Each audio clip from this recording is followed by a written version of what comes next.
somebody else to volunteer first. I wait for somebody else to pick up the bill. Surely if I delay long enough, someone else will help, and then I can say, well, I would have, but he beat me to it.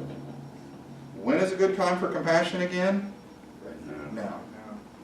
And now is always the right time. You know what? Christians should be the first one to help up somebody that's fallen, the first one on the scene of an accident lending help, the first one to offer a helping hand. I don't know about you, but there have been times where I've been shamed in my life because a person that I know is an unbeliever, and sometimes even an immoral one at that, was quicker to help someone in need than I was. And it shouldn't be like that. Compassion dictates immediate action. Christ embodied perfect compassion, right? If you want to know what perfect compassion looks like, look at what Christ did and do that. Again, verse 4, but they kept silent, and he took hold of him and healed him and sent him away. Did that sound hard to you? I mean, does that sound like work? Notice Jesus does not heal like Benny Hinn and the fake faith healers do, right? Those guys grunt and groan and sweat and pant and whatever they're doing. It looks hard, right? You've seen the one where Benny Hinn's got the lightsaber, right? And it's like a Star Wars thing, and they put a lightsaber and swinging and slaying everybody with it. You'll have to YouTube that afterwards, but the miracle itself was an act of compassion, but Luke shows us that it was also done in a very compassionate way. Notice how Jesus healed the man. First, he took hold of him. Now, Jesus sometimes healed people without even touching them, so it wasn't necessary for the healing that Jesus touched him. I think he did it. Why do you think he did it? It was an act of compassion. Right? This man had an infirmity that many people considered him unclean for having. And though the Pharisees probably invited this guy to this meal, I'm sure they were pretty careful, right, not to touch him. But Jesus' first order of business is to do something that few others would. He touched the man. And you might want to make note of this. The word here does not mean merely to touch, but actually to seize. My version says that Jesus took hold of him. The word can mean to seize. Luke uses it in the book of Acts in the way that people grab Paul and Silas and drag them off to jail. So the idea here is that Jesus squeezed this man. Okay, he hugged him. And think about it, there's an incredible picture here. This man, don't forget, is bloated with water retention. Right? So he probably looks like a human snowman. Jesus wraps his arm around him and squeezes, almost like he's squeezing the water out of him. Regardless, before their very eyes, this man deflates, I guess, for lack of a better word. I doubt it was like a balloon. Right? Jesus approaches this guy, and he's puffy, and gives him a bear hug, and releases him, and he's thin. Because you'll notice, no one says, how do we know he's healed? I don't see a difference. They knew it. The man shrank before their very eyes. Isn't that an awesome picture? Amen. Now, normally, if there was some internal problem, even before it was fixed, you would have to figure out a way to drain the man's body of those extra fluids. But whatever internal problem the man had was fixed, and the visible symptom of bloating immediately disappeared.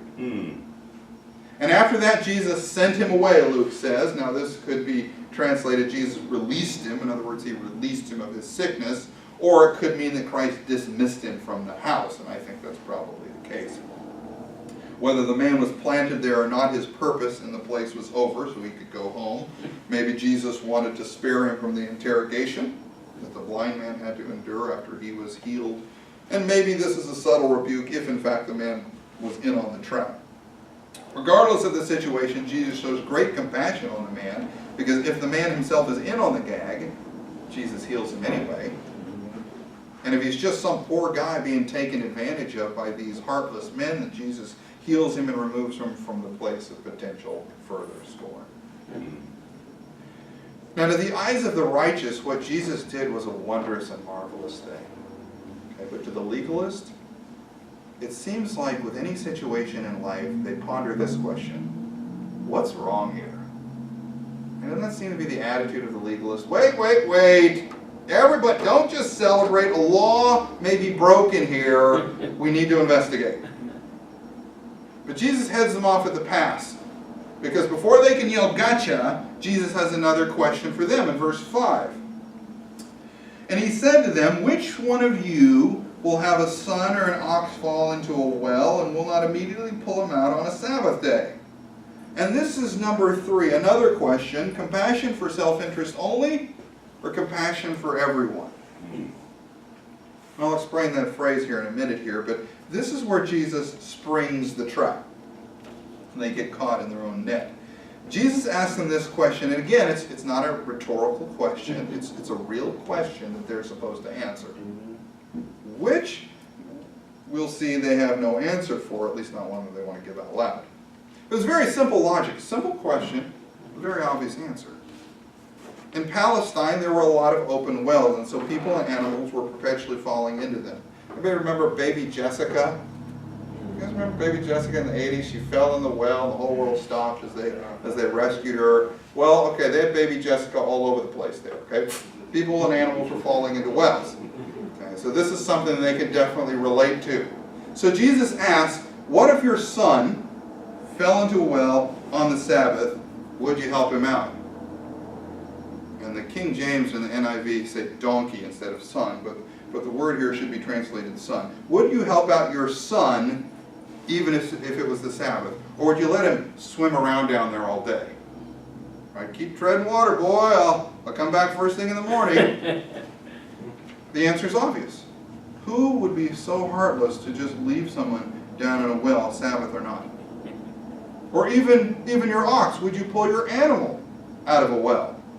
And they knew the answer, and not only because it was obvious, but they knew what the law said. In Deuteronomy 22, it said that if your neighbor's animal, his donkey or his ox, was in trouble, you were to help it out. It didn't matter the day. If they were in trouble, you were to give aid. So even their own rabbis agreed with this. So no matter which way they went, the answer was self-evident. And notice the word immediately there in verse 5. Which one of you will have a son or an ox fall into the well and will not immediately pull him out? In other words, you wouldn't give it a second thought. If that's your kid in the well, if that's your ox in the well, you wouldn't pause to consider what day of the week it is or whether it's lawful or not. You just reach in there and pull him out. Why? Why would they do that for their son or for their donkey? Because it's theirs. You could call this self-interest only compassion. You can guess what that is. It's caring for what is yours only. It's concerning yourself with your stuff and the people around you, so long as those people and that stuff belong to you. Everybody loves and shows compassion to their own children. Drug lords, dictators, and tyrants love their children and display compassion on them. So when you're considering whether you're compassionate or not, don't point to the kindnesses that you show towards your own kids and family. Certainly you should show compassion to them, but if that's the only people you show compassion to, then you lack compassion. Showing compassion on friends and family is called human compassion. That's what all people do, believers and unbelievers alike, Jesus says in Luke 6. It's not Christian compassion in and of itself. And what about an ox? Are you really showing compassion if you save your own ox? No, because an ox is a very expensive piece of property. If he dies, you have to buy another one. And Jesus in Luke 16:14 says the Pharisees are lovers of money. There's value in an ox, and so if it falls in, certainly you would pull it out. So Jesus is exposing their rank hypocrisy. They would immediately help someone or something that belonged to them, but as far as helping a perfect stranger in need, that's not lawful.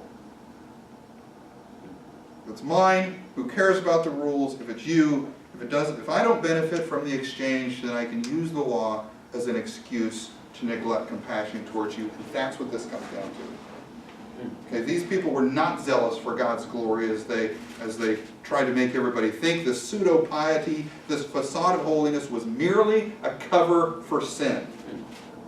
When it was all said and done, they didn't want to help people. And they didn't care about displays of compassion. But who's going to admit that? I mean, I can't really say, I don't want to help you out because I'm self-absorbed, but I still want everybody to think I'm holy. So what I can do is I can create a system where I blame my selfishness on God. I won't say the devil made me do it. I'll say God made me do it. Look, I'd like to help you out here, but God won't allow it. Don't blame me. That's why Jesus gets so angry at these guys. That's why he keeps saying, woe, woe, woe to them. Because not only were they heartless, but they were blaming their heartlessness on God. That is the way of false religion. Sinful behavior is carefully crafted to blame God. And the legalist does the same thing. My abuse of you is not my fault. Okay? God is the original. And that's the same stunt that these guys were trying to pull, and Jesus calls foul. He exposes their duplicity, he exposes their hypocrisy, he exposes their failure to be compassionate, and reluctantly they get the point. Look at verse 6. And they could make no reply to this. Now notice the difference in their response in verses 4 and verse 6. In verse 4 they kept silent. Verse 6, Luke says, they could make no reply to this. Literally it says, they could not respond. That is the biblical equivalent of duh. Verse 4, they would not respond. Verse 6, they have no response. In fact, listen to the responses of the Pharisees after each encounter with Jesus regarding the Sabbath in Luke. Luke 6:11, they were furious. Luke 13:17, they were humiliated. And here, they're stupefied. They got nothing to say. So what are their only options again? Believe in him or kill him. And considering the fact that Jesus is already headed to Jerusalem to die, it seems pretty obvious which one they're thinking. Okay, so that's the way that Jesus starts out this dinner party. Okay? Verse 7, he reloads, you can hear the right? And verses 8 through 24, he takes aim and he starts firing away at the guests in the way that they're going about sitting down, and then when the host complains about that, he goes after the host. Okay. Well, I'm out of time, but let me just close with this. Maybe you're in full-time ministry now, maybe you're pursuing full-time ministry. Everybody here is probably serving somewhere. Either way, you'll stand in the front and people will watch how you act, and they will expect you to act compassionately. You are going to be looked upon as the embodiment of compassion to your church. The temptation for you and the temptation for me is that it only becomes an act. Make sure you're sincere. Don't just show compassion, be compassionate. Amen.